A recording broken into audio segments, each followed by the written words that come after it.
ठंड बढ़ रही थी। सभी छोटे बड़े पक्षी ठंड को लेकर बहुत परेशान थे। ठठरता हुआ कालू कौवा इंसानों की बस्ती की तरफ जाता है और एक पेड़ पर बैठ जाता है। वो देखता है कि किसान और उसका परिवार आग जलाकर खुद को गर्म कर रहे हैं। ये कैसा जादू है? ये किसान और इसका परिवार इस चमकती हुई चीज के पास बैठकर कैसे खुद को गर्म कर रहे हैं? ये तो कमाल की चीज है। मैं भी अपने दोस्तों को जाकर इस चमकती हुई चीज के बारे में बताता हूँ।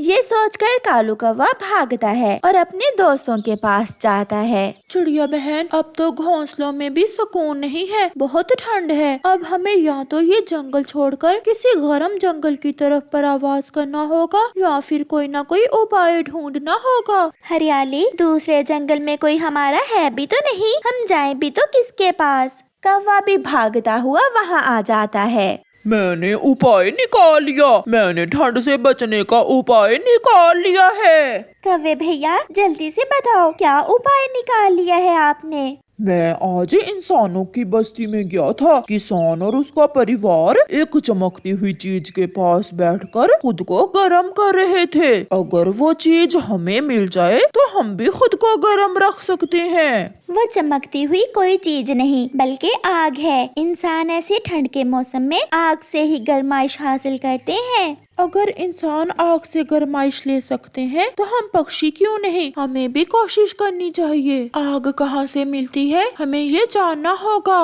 तो फिर मैं आज ही किसान की पत्नी के पास जाती हूँ और उससे आग लेकर आती हूँ। चिड़िया, अगर हमें वो आग मिल जाए तो हम जिंदा रह सकते हैं, वरना तो हम सब गए काम से। चिड़िया वहाँ से जाती है। चिड़िया सीधी इंसानों की बस्ती में किसान की पत्नी के पास जाती है। माँ जी, बहुत ठंड है, सब पक्षी ठंड से मर रहे हैं। आप मुझे थोड़ी सी आग दे दें ताकि हम भी आपकी तरह खुद को गर्म रख सकें। ये सुनकर किसान की पत्नी हंसने लग जाती है।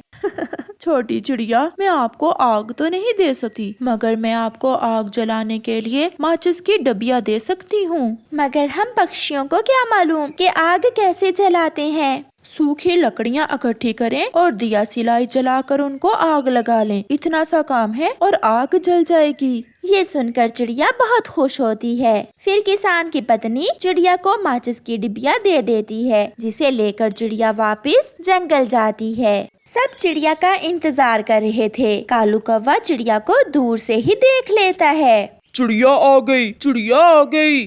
मगर उसके पास कोई चमकती हुई चीज नहीं है। इसका मतलब इसे आग नहीं मिली। चिड़िया भी पहुंच जाती है। चिड़िया, क्या किसान की पत्नी ने आग नहीं दी तुम्हें? बताती हूँ, मैं सब बताती हूँ। पहले आप सब सूखी लकड़ियाँ इकट्ठी करो।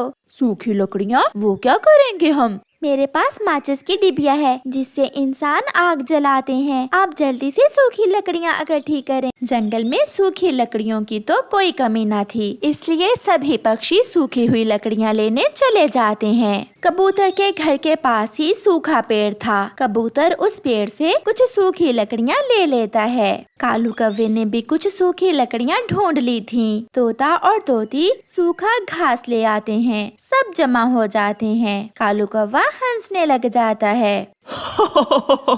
चिड़िया चिड़िया, देखो देखो, तोता और तोती सूखी लकड़ियाँ नहीं बल्कि सूखा घास ले आए हैं। आग जलाने के लिए सूखा घास भी बहुत जरूरी है। फिर चिड़िया सूखा घास नीचे रखकर ऊपर छोटी और फिर बड़ी लकड़ियाँ रख देती है और दिया सिलाई जलाकर सूखे घास में फेंक देती है। तड़ की आवाज के साथ ही कुछ शोले उठते हैं और आग जलने लगती है। आग की गर्माइश से सभी पक्षियों को बहुत सुकून मिलता है। हिम्मत और कोशिश से सब मुमकिन है। मैंने सीखा और सबने मिलकर योजना बनाई और अब हम सुरक्षित हैं। हम जिंदा रहेंगे। हम अपने और अपने बच्चों के लिए जिंदा रहेंगे। फिर सब पक्षी खुशी खुशी आग से खुद को गर्म करते हैं और रात देर तक बैठे बातें करते रहते हैं। झूठा कौवा बहुत झूठ बोलता था। वो हर समय दूसरे पक्षियों से अपनी बहादुरी के झूठ बोलता रहता। तोता और तोती नदी के पास बैठे हुए थे। झूठा कालू कौवा वहाँ आ जाता है। एक बार की बात है, मैं छोटा सा था। मैं अपनी दादी के साथ ऐसे ही नदी पर बैठा हुआ था। फिर क्या हुआ कौवे?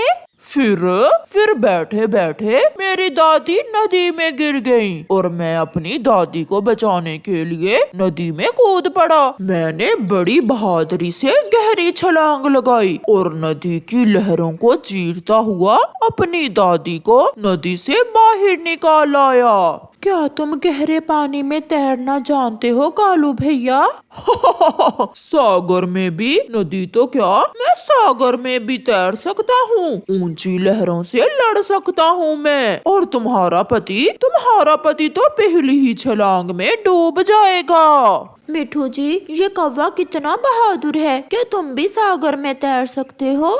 ऐसे फजूल कामों के लिए मेरे पास समय नहीं है।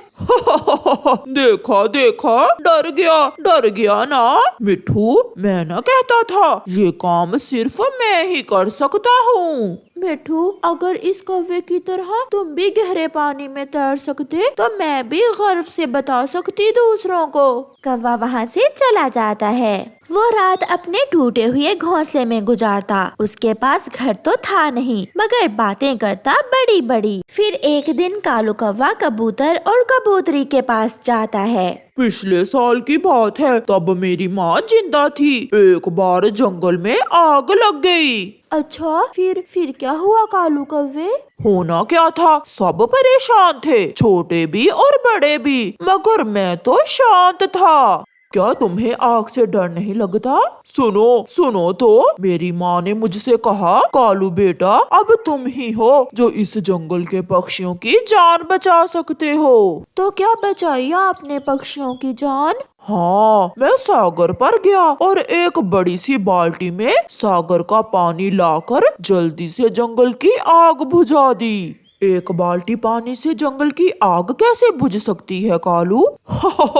मुझे मालूम था तुम ये सवाल जरूर करोगे। वो बाल्टी बहुत बड़ी थी, इतनी कि इस जंगल से भी बड़ी। मैं सब कर सकता हूँ, मैं बहुत बहादुर हूँ। मैं आंखें बंद करके उड़ सकता हूँ, मैं उल्टा उड़ सकता हूँ, मैं तेज हवा और बारिश में भी उड़ सकता हूँ। ये सुनकर कबूतरी तो कुछ ज्यादा ही एक्साइटेड हो रही थी। कबूतर जी, क्या आप भी आंखें बंद करके उड़ सकते हो?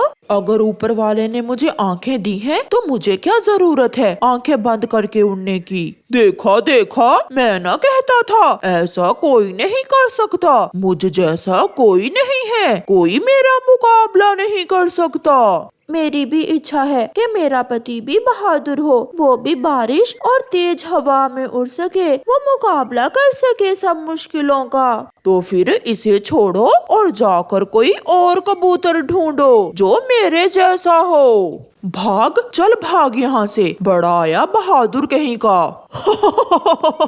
हंसते हुए कालू कौवा वहाँ से चला जाता है। कबूतरी अपने पति कबूतर से कहती है, वो ठीक ही तो कह रहा है। हर कबूतरी की ख्वाहिश होती है कि उसका कबूतर भी ऐसा ही बहादुर हो। वो एक नंबर का झूठा है, सब झूठ बोल रहा है वो। ऐसे किसी की बहादुरी से जलना ठीक नहीं है। तुम चिंता ना करो, मैं बताऊंगा तुम्हें कि वो कितना बहादुर है। फिर ऐसे ही कुछ दिनों बाद चिड़िया, कबूतर, कबूतरी, तोता और तोती सब एक जगह बैठे हुए थे कि कालू जी फिर से वहाँ आ जाते हैं। कालू भैया, आज अपनी बहादुरी का कौन सा किस्सा सुनाने जा रहे हो?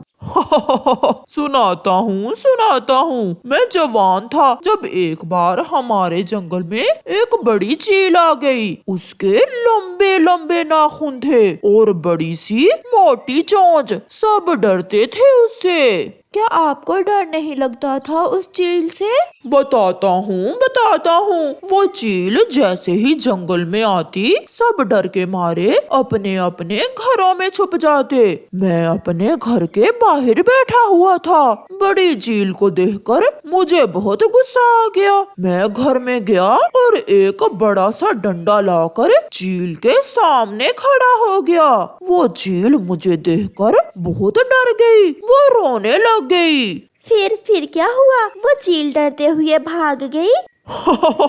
वो तो डर के मारे मुझसे माफिया मांगने लगी। सब ऐसे कालू कौवे की बातें सुन रहे थे जब कबूतर ऊंची आवाज से कहता है, भागो भागो, वो सामने बड़ी चील आ रही है। कबूतर ने इतना ही कहा था कि कालू कौवा डर के मारे उठकर तेजी से भागता है। जल्दी में वो सामने वाले पेड़ से टकराकर गिर जाता है। उसे देखकर सब हंस रहे थे। बचाओ बचाओ, कोई मुझे चील से बचाओ। ये है इसकी असल बहादुरी का किस्सा। सबने देख लिया। कौवे भैया, आप तो रोने लग गए। कुछ नहीं है, कोई चील नहीं आई। कबूतर आपसे मजाक कर रहा है। तुम झूठे हो, तुम एक नंबर के झूठे हो। आज हमें सब मालूम हो गया तुम कितने बहादुर हो। ऐसे कालू कौवे को सबके सामने शर्मिंदा होना पड़ता है और वो रोता हुआ वहाँ से चला जाता है।